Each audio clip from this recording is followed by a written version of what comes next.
तो दो राज्यों के विधानसभा चुनाव और दोनों ही राज्यों में 90-90 सीटें जिनके एग्जिट पोल आप देख पा रहे होंगे।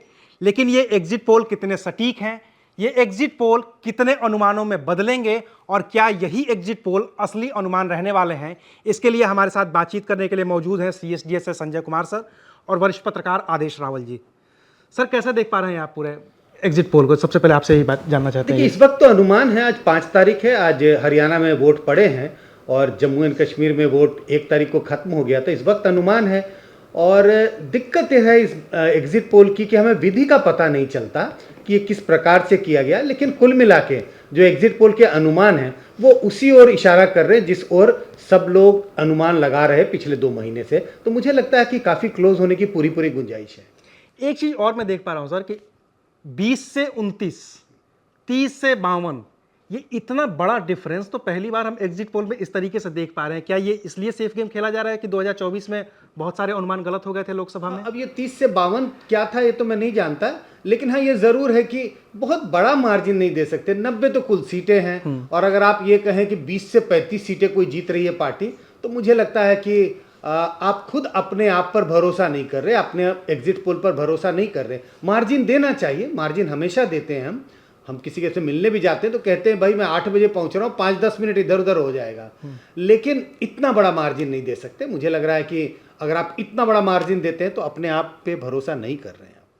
आदेश जी, मैं तो जब आपका ट्विटर देख रहा था तो आप लगभग रोज ही एक एग्जिट पोल दे ही दे रहे थे, इस चुनाव से पहले भी और अब भी। आपका क्या लग रहा है कि आपका जो एग्जिट पोल था और ये जो अभी एग्जिट पोल आ रहे हैं वो लगभग मिलते जुलते आ रहे हैं? क्योंकि आपने हमेशा से कहा है कि कांग्रेस की तो सरकार हरियाणा में बनी रही है। उन पे टिप्पणी नहीं करूंगा जो आपने एग्जिट पोल देखे हैं आज। मैं अपना आपको बता देता हूँ मेरा अनुमान क्या कहता है। मेरा अनुमान ये कहता है कि कांग्रेस पार्टी 55 सीटों पे खड़ी है +-3, और बीजेपी 25 सीटों पे खड़ी है +-3।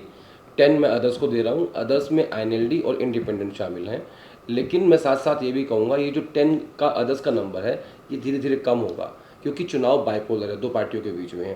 तो जैसे आज वोटिंग हुई है तो ये सीटें जो मैं कम कर रहा हूँ 10 में से, ये भी कांग्रेस और बीजेपी के बीच में बढ़ जाएंगी। रेशो क्या होगा उस पर मैं नहीं कह पाऊंगा अभी कि किस रेशो में कौन सी सीट बटेगी। मेरा एग्जिट पोल ये कहता है कि 55 कांग्रेस +-3, 25 बीजेपी +-3, 10 अदर्स जिसमें संख्या बाद में घटेगी जो कांग्रेस और बीजेपी के बीच में बढ़ जाएगी। ये मेरा एग्जिट पोल है और ये मैंने शायद परसों ट्वीट किया था। हाँ, और मैं उस पर कायम हूँ। मैं एक चीज़ आपसे ये समझना चाहता हूँ, क्योंकि आप हरियाणा को बहुत क्लोजली देख पा रहे हैं, हरियाणा दिल्ली के हमारे बगल में भी है। बीजेपी कांग्रेस की तो हमने खूब बातें की थी, आपने भी बात की और पूरी दुनिया बात कर रही थी कि बीजेपी 10 साल से वहाँ पे है, कांग्रेस फाइट बैक कर रही है, कांग्रेस बहुत मजबूत है।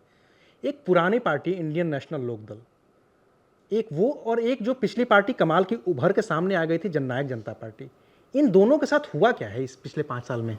मुझे ऐसी उम्मीद थी कि बीजेपी को जो 10 सीट मिली थी 2019 में वो वोट ट्रांसफ़र होकर INLD के पास आ जाएगा, लेकिन नहीं आया। जेजेपी के साथ ये हुआ है कि उसने सरकार चलाई बीजेपी की, और जब किसान आंदोलन हुआ तो अपना समर्थन वापस नहीं लिया। जेजेपी का जो वोट बैंक है वो जाट वोट है। जेजेपी का जो वोट आया था वो एंटी बीजेपी आया था 2019 में, लेकिन दुष्यंत चौटाला के पहियों पे बीजेपी की सरकार चली, इसलिए दुष्यंत की पार्टी का खाता नहीं खुल पाएगा इस बार के चुनाव में, ये उनको भी अच्छे से पता है। INLD का मुझे पूरी उम्मीद थी कि उनकी सीटें बढ़ेंगी, लेकिन वो नहीं बढ़ी, क्योंकि जनता का मूड ऐसा है कि वो नेशनल पार्टीज़ को वोट करना चाह रही है। अब उसके पीछे का कारण क्या है वो थोड़ा सा उसका डाटा समझना पड़ेगा। जब वो फाइनल रिजल्ट आ जाए तो फिर देखेंगे कि वोटिंग पैटर्न क्या रहा है। लेकिन ये चिंता का विषय है रीजनल पार्टीज़ के लिए कि विधानसभा चुनाव में भी अगर नेशनल पार्टीज़ को वोट मिल रहा है तो आप सोचिए, अपनी नीति को चेंज करिए और जनता तक उस हिसाब से पहुंचिए ताकि आपकी बात भी सुनी जा सके। संजय सर, चूंकि जम्मू कश्मीर पे बहुत सारी बातें हुई हैं, 10 साल बाद वहाँ पे विधानसभा के चुनाव हुए हैं, और जो ये कह रहे हैं आदेश जी कि क्षेत्रीय पार्टियों को नुकसान, ये वहाँ पे PDP वगैरह के साथ भी देखने को मिल रहा है कि PDP का बहुत बड़ा ऐसा नुकसान है, और वहाँ भी जो जम्मू में फाइट हुई है वो बीजेपी बनाम कांग्रेस और NC की हुई है, घाटी में बीजेपी कहीं है ही नहीं।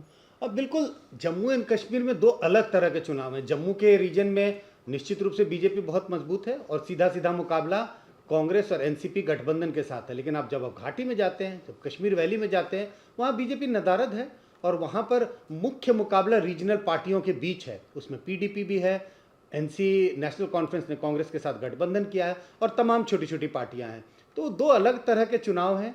वैली रीजन में सारा मुकाबला रीजनल पार्टियों के बीच है और जम्मू में 2 नेशनल पार्टियों के बीच मुख्य मुकाबला दिखाई पड़ता है।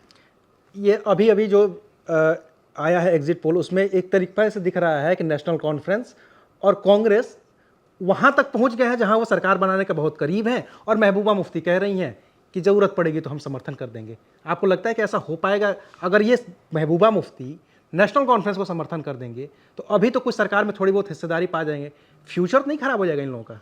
अब ये स्पेकुलेशन पे तो नहीं मैं जानता कि किसका फ्यूचर खराब होगा। सवाल इस वक्त यही है कि क्या एग्जिट पोल के जो अनुमान है वो कितने करीब हैं। मुझे लग रहा है कि हंग असेंबली की गुंजाइश बनी रहेगी जम्मू एंड कश्मीर में, और अगर किसी पार्टी या गठबंधन को बहुमत भी मिलता है तो वो बहुत ही छोटा बहुमत होगा। इस वक्त तो यही कहा जा सकता है एग्जिट पोल के अनुमान के हिसाब से। संजय सर, एग्जिट पोल का अनुमान हाँ बताइए ना। जब पीडीपी ने समझौता किया बीजेपी से तब उनका भविष्य खराब नहीं हो, तो अब क्या होगा?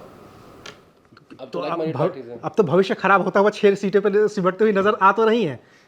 चलिए आर्य जी, एक आखिरी सवाल। जैसा ये कह रहे हैं कि पीडीपी, दुष्यंत चौटाला का क्या होगा? मैं आपसे ये समझना चाहता हूँ क्योंकि खत्म हो गए हैं पिछली बार पार्टी बड़ी जोर शोर से बनाई, आपने कहा भी कि वो उनको वोट मिल गए एंटी। अब क्या होगा? उनका भविष्य क्या है?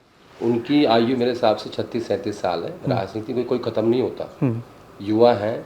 मुझे लगता है वो उभरते हुए युवा नेता हैं, और जो मैं देख पा रहा हूँ आने वाले समय में दीपेंद्र हुड्डा वर्सेस दुष्यंत चौटाला की राजनीति हरियाणा में होने वाली है।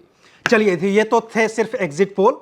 फाइनल नतीजे आएंगे और जब वोट पैटर्न सामने आ जाएगा तो हम और विस्तार से इस पर चर्चा करेंगे। शुक्रिया, आप देख रहे थे एबीपी लाइव।